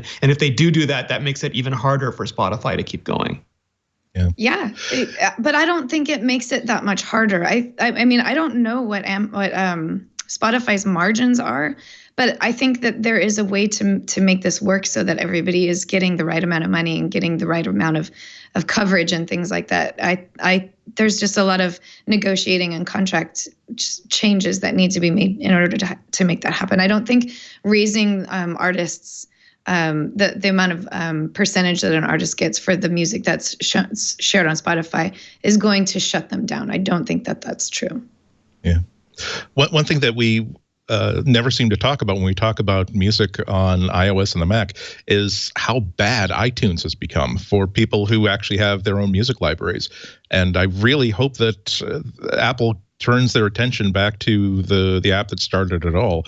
I realize that modern humanity is not really so interested in acquiring physical media or even buying downloadable media, but there are things that I don't think any streaming service does well at all, and that's in giving you some control over how your music is organized, how you access your music, how your music is presented to you. And it's kind of embarrassing that Apple has an iTunes app that is so aggressively still very much what it was 10 years ago. It really does show a certain lack of interest. One of the recurring themes of my thoughts about Apple is that there's so clearly stuff that they care about and stuff that they don't particularly care about. And it's like not, the Eye of not Sauron. Yeah, I mean, even and in other companies, like they'll have a product that's not really their high priority, but you can tell that it's almost as though there's a company within Google or company within Amazon that loves this product. It has an engineer assigned, trying to make it. Yeah, exactly. Where there's somebody who like will actually have on their business card, I am actually responsible for Google Plus. I am. That is my baby. That is my responsibility. And yes, we're shutting it down. App didn't have an engineer for like a year. Just didn't get any updates. And it's terrible because there's just no. Last week, my pick of the week was Plex, and I really wanted to point that out just because. Now that I switched to Plex after being really disappointed by what I couldn't do with iTunes for so many years, now that I've been doing it for 3 years, this library it would really bum me out if somehow I lost this library. It was not where they fire got my house, and for some reason all my backups were gone away. I would have to not listen to music and just mourn for an entire year, because this is like perfectly exactly the way that Andy Ihnatko likes to organize and access and listen to and find his music.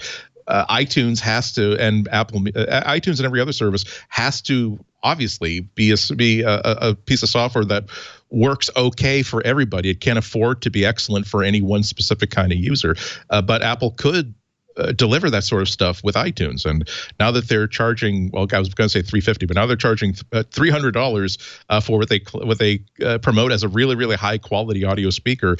That'd be another way to indicate how much invested they are in making sure that your music experience is as good as it can possibly be. But they're going to marzipan all the iOS apps for you at DubDub, Andy. So. Yeah, thank God. I'll have another.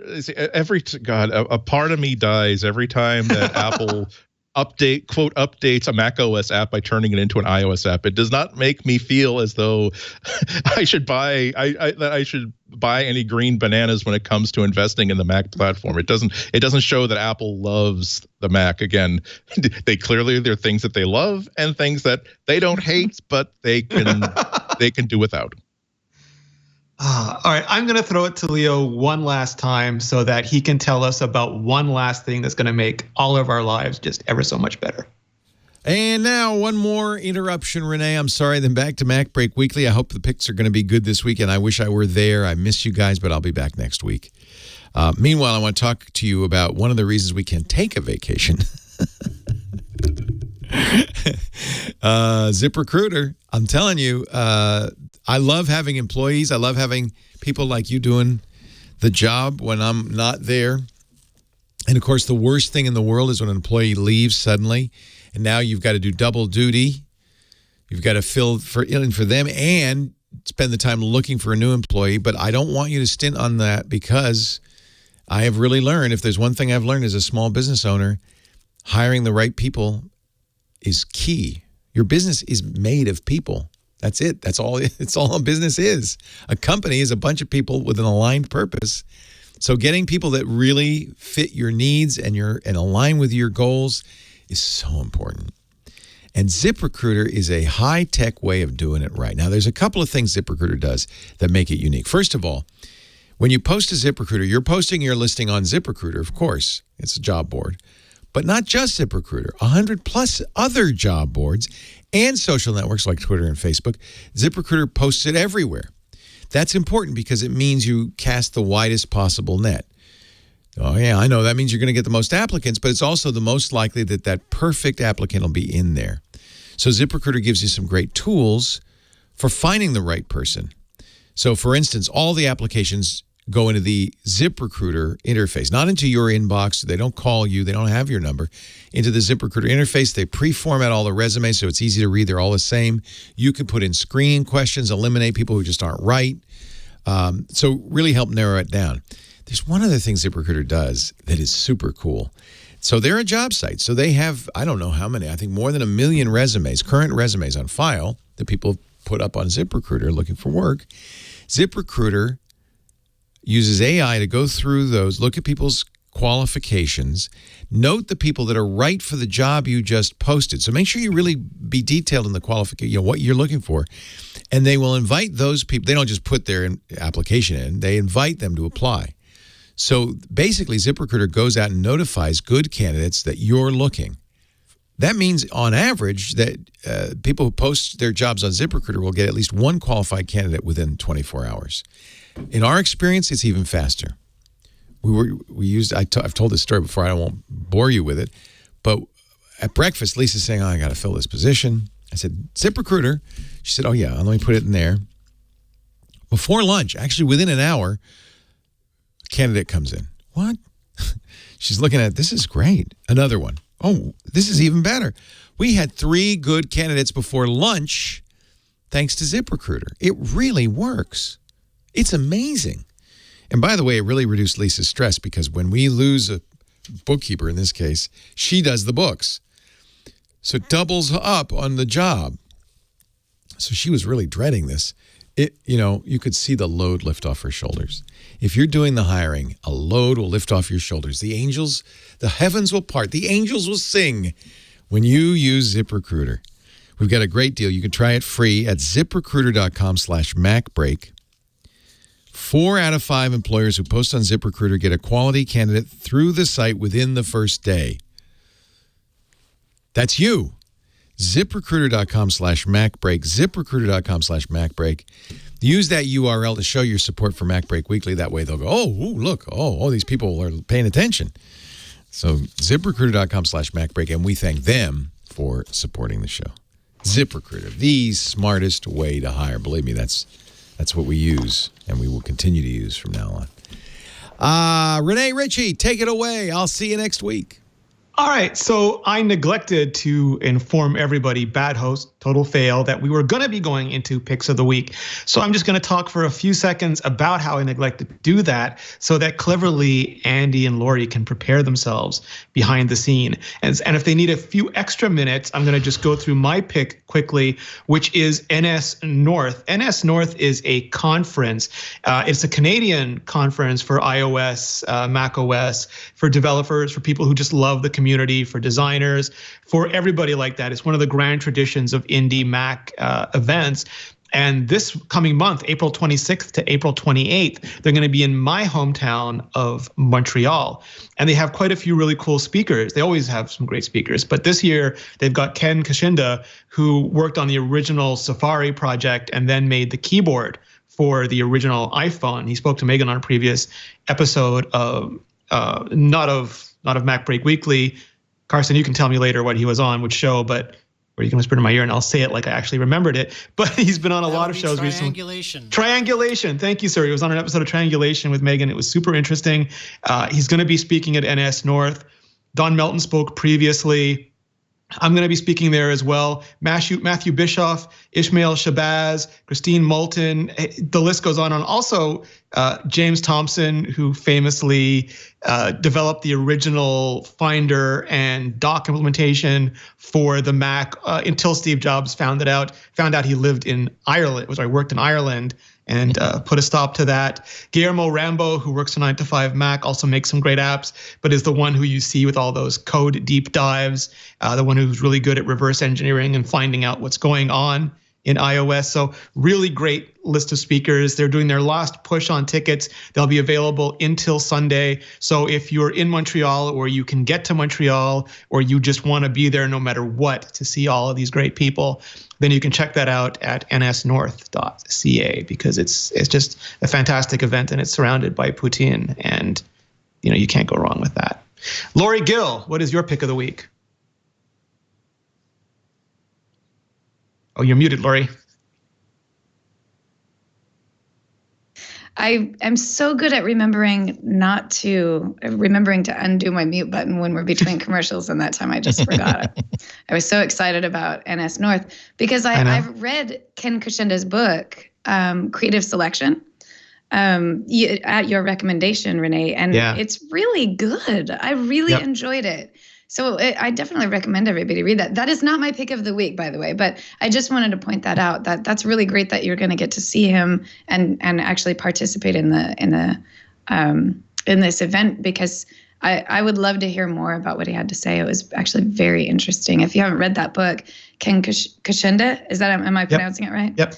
Creative Selection Inside Apple's Design Process During the Golden Age of Steve Jobs. That's his name. Name of his book.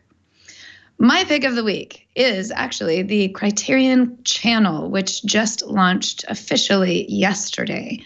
The Criterion channel as a streaming service used to be Filmstruck. They restarted again. You were able to sign up for a couple of months, and just yesterday. And until yesterday, the only thing that you could do was watch one of their movie of the week picks, which was actually really fun because every week they'd put up a different movie, but you could only watch it on a browser. As of yesterday, it's now available on iOS and on web browsers, on Apple TV, on Roku, on Android, a bunch of different formats. You can download these apps and stream them from all your different favorite services. There's lots of great movies that are already out that I can't wait to see. It just came out yesterday, so I've barely had any time to start getting through them. But I've already put on like The 400 Blows is on my list of things to watch, and Mulholland Drive, of course. And there's a lot of different great films. These are sort of classic films and auteur movies and things that have stood the test of time that really stand out and are very special. And Criterion is known for creating these. They remaster a lot of DVDs and Blu-rays that go out to the public, and they're always fantastically done And they even have a section of their remastered by Criterion, so you can watch these films that have had given the treatment to make them extra special. Yeah, the one it's called the Criterion editions. These are all movies that Criterion have gone through and updated and done a better transfer of, so that these older movies will kind of still hold their beauty and look the way they were intended when they first came out. So if you like movies, if you're, into art movies and classic film and things like that, this is definitely going to be amazing. I think it's $9.99 a month. You get a 14-day trial. Actually, I apologize. It's $10.99 a month, because if you got a subscription in advance, it was only $9.99 a month. But as of now, it's $10.99 a month, but with a free 14-day trial. So give it a try. Terrific. And Ihnatko, what's your pick? Well, we were talking about right to repair earlier, which reminded me, caused me to bump my pick of the week to next week, because Louis Rossmann, Rossmann, is a Apple repair guy. He has a shop that does non-Apple repairs, so that Sorry. I had a little bit too much soda, and it was okay for the first 2 hours. Louis Rossmann owns a repair shop. He does component level repairs on all kinds of Apple gear, and he has this really wonderful YouTube channel. So that not only if you want to repair stuff yourself, he'll actually show you how component level repairs on all the way down to ICs to just simply broken hinges, broken connectors can be done. If you don't want to do that yourself, it's fun to watch somebody who knows how to do these things. But the other component that I love about his channel is that he is a really outspoken advocate about right to repair and about how he feels, and I share this, that Apple isn't doing enough to give people more control over their own hardware, about how an $800, I'm sorry, you have to replace this entire subassembly repair, could instead be $75 in labor and a component that costs $20 or $30. So it's really, really, really fun to watch him work. It's also occasionally really, really fun to watch him rant, because he is making really super good points. I think that one of the difficulties of modern technology, particularly when devices that have screw holes in them are becoming rarer and rarer, is that computers and laptops and phones and tablets, they're becoming these closed boxes that are filled with mystery. And when you actually see somebody take the lid off of this thing and see that we can figure it out, you see this component right here, it is bad. Watch me remove the bad component and put a good component in its place.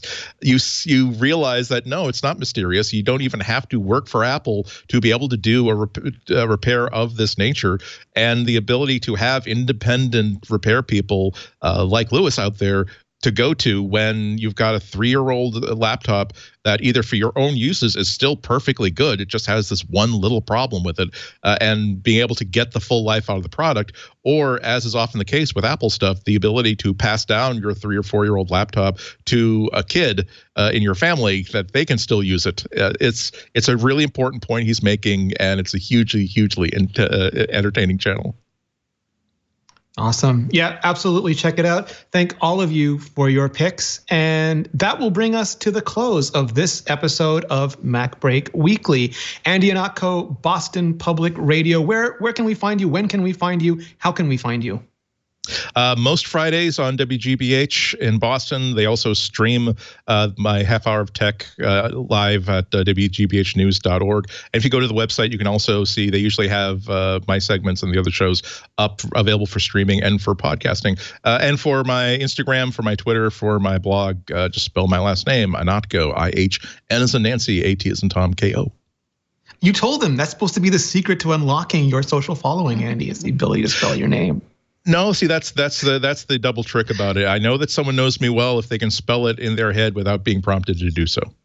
So you'll get it wrong twice. There's a reason why I'm also INHATKO on Twitter and other services. I just look at my junk mail, and I know that every single way you can misspell my name, and that's how I'll get it. Awesome. And what about you, Lory Gil? You can find me writing at iMore. This week, we're doing a lot of things about Siri to just try to get us ready for the future of Siri. You can also find me on Twitter at Appoholik, spelled Appholik. It's harder than you think to try to spell that out. And at Lory Gil at most of the other social things. And this weekend, I'm going to spend some time in Santa Cruz just to get away and relax.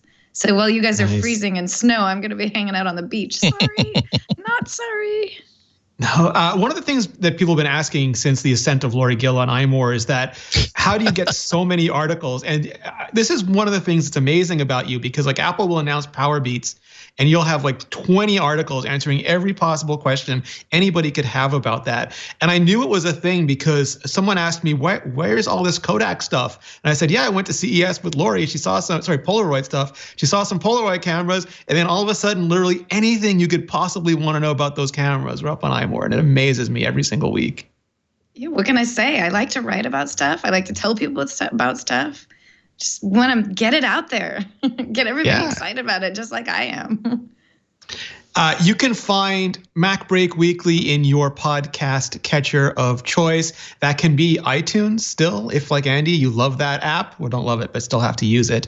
Or it can be Overcast or Pocket Cast or any cast whatsoever. You can watch it live, of course, at twit.tv/live. I'm going to try to do the conversion in my head. Is it 11 o'clock Pacific time? I feel like it's 11 o'clock Pacific time. That is correct. 2 o'clock Eastern. I am correct. Yes. One for math. And next week, don't have to worry. I won't be here making all these rookie mistakes because you'll be back in the safe and loving hands of Leo Laporte. Thank you all so much for watching. Andy, Lory, Karsten, see you next week.